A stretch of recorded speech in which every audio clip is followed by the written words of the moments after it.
Dimite el gobierno de Kuwait en medio de diálogo con la oposición. La causa se debe al bloqueo institucional impuesto por el Poder Legislativo. La renuncia del gobierno en grupo corresponde a la aprobación de un decreto de amnistía por parte del emir. Emir se le conoce un título aristocrático empleado históricamente en los estados islámicos, pues precisamente el jefe del estado invocó el artículo 75 de la Carta Magna Kuwaitín para otorgar el indulto a un grupo de 70 disidentes políticos sancionados por el régimen. La decisión fue protegida después de unas arduas negociaciones entre el emir, altos cargos del gobierno, el presidente de la Asamblea Nacional y 3 diputados de la oposición. Esta decisión se convierte en el segundo gabinete que dimite este año, tras la renuncia del anterior en enero a causa de las diferencias con el Parlamento por las elecciones legislativas, en las que la oposición consiguió 24 de los 50 escaños del legislativo. Kuwait no cuenta con partidos políticos, pero es el único país del Golfo Pérsico que dispone de un parlamento elegido democráticamente. Vamos a saludar a Jorge Araneda Tapia, él es un magíster en Historia de la Universidad de Chile, es candidato a doctor, es profesor de la Universidad Diego Portales en Chile. Profesor, muy buenos días. Muy buenos días, gracias por invitarme. Profesor, fue la agencia de noticias oficial de Kuwait, la CUNA, quien contó cómo se habían reunido el emir de Kuwait y recibió al primer ministro, quien le presentó la carta con la dimisión de su gobierno. Es como difícil comprender la figura de emir, de primer ministro y además pues de un parlamento, ¿no? Sí, particularmente Kuwait, después de la guerra o de la invasión de Irak, va a tomar una nueva característica.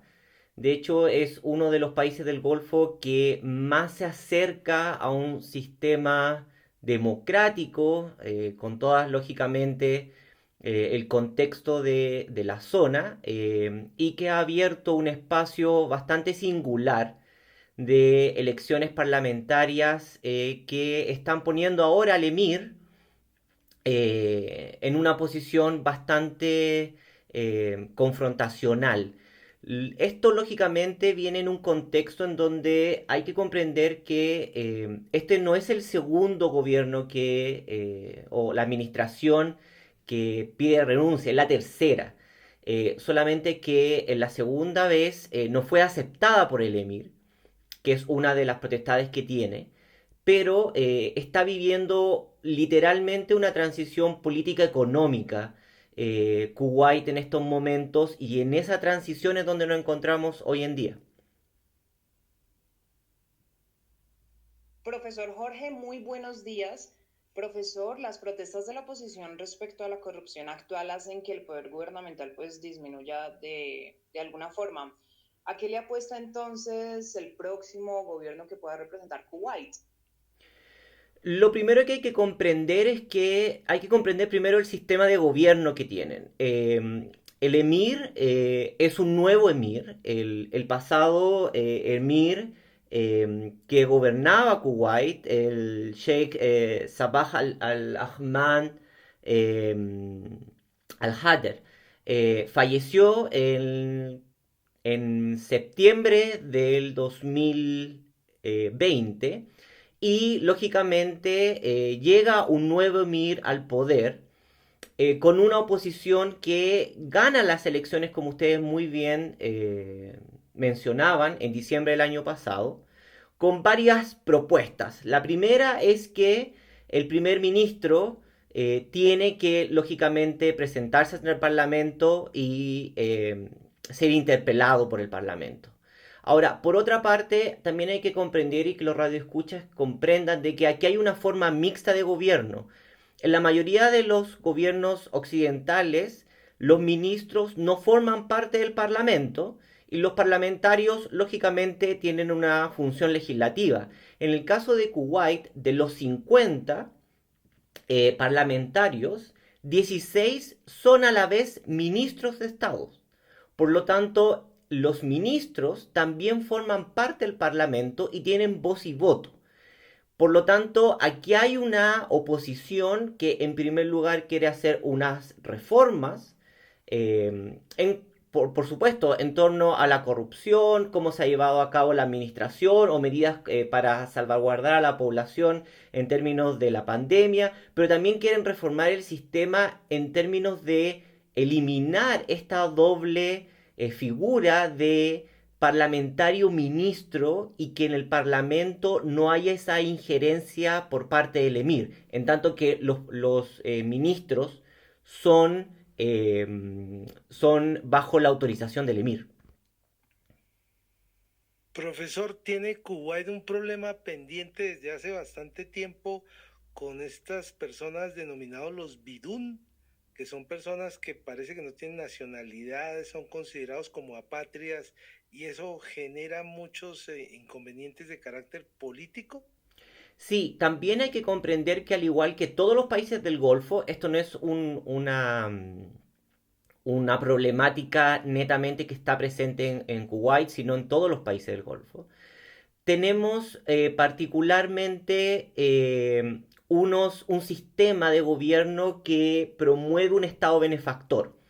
Esto quiere decir que los nacionales particularmente están protegidos por el Estado, la mayoría de salud, vivienda, educación es gratuito, pero también reciben dinero por parte del Estado.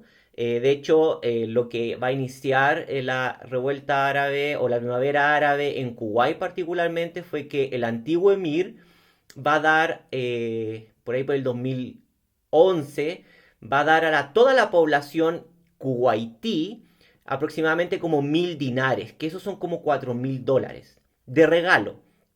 Pero el problema es que de los 4 millones de kuwaitíes, aproximadamente hay 2 millones de personas que son árabes, pero que el Estado no los considera como nacionales. De hecho, los beduinos, que son parte de esa población, tampoco son considerados como nacionales. Entonces existe una enorme cantidad de población, millones de personas que viven en Kuwait y a lo largo del Golfo, que no reciben ninguno de estos beneficios, pero que sí tienen redes de contacto con las tribus y por lo tanto sí tienen acceso al poder, pero lógicamente sin voto. Y eso ha creado de larga data, en todos los países del Golfo y en Kuwait particularmente, problemas bastante serios dentro de la población, porque no pueden acceder a ningún tipo de estos beneficios. Por otra parte, a lo largo de los países del Golfo, tener la nacionalidad de estos países es imposible. No es por sangre, técnicamente tiene que ser hijo directo. Si yo me quisiera ir a Kuwait, y esto lo pongo como un caso ficticio, pero si yo me quisiera ir a Kuwait, si yo me casara con una kuwaitíe, yo nunca podría ser nacional, sin importar cuántos años yo viva ahí. Solamente mi hijo podría ser. Y eso genera lógicamente fricciones dentro de la población. Profesor, ¿y se sabe que hay una buena cantidad de residentes en el país quienes ayudaron a construirlo y han vivido todo el desarrollo actual, que son de origen palestino, ¿no? Sí, lo que hay que comprender que anterior a la modernización por el ingreso de los petrodólares que se da en estos países anterior a los 90, particularmente la población palestina y siria, que va a tener una mayor educación, por otras razones que escapan del análisis, van a ir a trabajar como ingenieros, la mayoría de ellos como ingenieros y doctores a los países del Golfo. De hecho, todavía muchos de la población libanesa, siria o jordana tiene parientes o familia de larga data en estos países. ¿Qué es lo que pasa? Lógicamente ellos pagan impuestos, ellos no están exentos de impuestos porque no son nacionales, han vivido y han crecido y se han desarrollado en el país, no pueden acceder a la nacionalidad y por otra parte, después de los graves conflictos que por larga data ha tenido el pueblo palestino con el Estado de Israel, muchos de ellos han sido reemplazados eh, por otra élite educacional. Y eso crea aún más problemas dentro de la conformación de lo que es el Estado Nacional propiamente de los países del Golfo. Profesor Jorge Araneda Tapia, muchas gracias por acompañarnos en las emisoras de la Universidad Nacional de Colombia. Es un placer y agradezco que siempre hablen sobre Medio Oriente. Muchas gracias, profesor. Que además usted tiene estudios y se ha preocupado mucho por averiguar, por estudiar la historia contemporánea del Medio Oriente y las comunidades árabe islámicas, ¿no? Sí, particularmente yo siendo candidato a, bueno, Relación Internacional en Estambul, en Ankara, particularmente, mi interés, más que en la zona, que sí me atrae de sobremanera, tiene que ver particularmente con ciertos factores que tienen repercusión no solamente en el ámbito económico, sino tienen repercusión en el ámbito político y social también en Latinoamérica. Compartimos ciertas estructuras que lógicamente tienen en el Medio Oriente tienen otro tipo de nivel, pero compartimos ciertas problemáticas para mí es sumamente interesante hacer ese análisis comparado. Solamente, y con esto finalizo, uno de los grandes problemas que atraviesa Kuwait, y esto lo pueden discutir en cualquier país latinoamericano, tiene que ver que el gobierno, la administración, no se ha podido poner de acuerdo en torno a definir un plan en cómo diversificar la economía. El 89% de la economía de Kuwait y a lo largo del Golfo solamente tiene que ver con el petróleo. ¿Qué pasa cuando el petróleo desaparezca? O cuando ya no tenga la capacidad de sostener a estos estados. ¿Cómo atraer inversores extranjeros en una zona con alta competitividad en términos económicos? Eh, ¿Y qué pasa con cómo crear un estado de bienestar? ¿Cómo el Estado puede proveer servicios, pero a la vez recolectar impuestos? Dar servicios a una enorme cantidad de población sin tener ningún tipo de impuestos que vuelvan hacia el Estado y que muchas de estas personas, por razones de un autoritarismo, tengan un excelente nivel educacional y lo primero que hagan es salir a Europa o irse a otros países de la zona a trabajar, lo que termina es con una fuga de cerebro.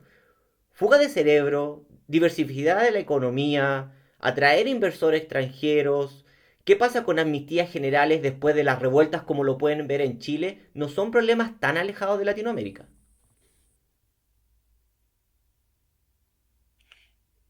Eliana, Eliana, Profesor Jorge, Kuwait depende en gran porcentaje de la explotación petrolera, hasta donde el petróleo sería el eje fundamental que de hecho es tan codiciado por otros gobiernos internacionales. Sí, ese es el gran problema. El gran problema es, a la diferencia de Arabia Saudita, que tiene el plan 2020, después el 2030, eh, primero, lo que hay que comprender es que el Estado controla la mayoría de las compañías. La mayoría, aproximadamente más de un 70% de las personas kuwaití trabaja para el gobierno, por tanto son empleados públicos. Cuando un Estado gobierna una economía a ese nivel, de forma formal o informal, pero estás relacionado con el gobierno, y el gobierno particularmente solamente vive de una extracción de un commodity. ¿Qué pasa cuando ese commodity tú sabes que en 20 años más va a dejar de existir? Deja de existir, lógicamente, tus arcas fiscales, que pueden tener, Kuwait tiene 700 billones de dólares en sus arcas fiscales, no es un estado que vaya a desaparecer, pero ese dinero en algún momento se va a acabar. ¿Qué pasa con esa población? ¿Qué pasa con el Estado? ¿Y qué pasa con poblaciones que tú has educado para trabajar en posiciones de alta jerarquía intelectual, que a la vez dominan dos, tres idiomas y que ven que su Estado, lógicamente, tiene grandes deficiencias en términos de democratización. temas como corrupción o derroche de arcas fiscales es un tema que los países del Golfo han tenido que tratar de resolver y no siempre lo puede resolver entregándole más beneficio a la población. Profesor Jorge Araneda Tapia, muchas gracias por estar comunicado con Radio UNAR. Gracias a ustedes, que tengan una excelente semana.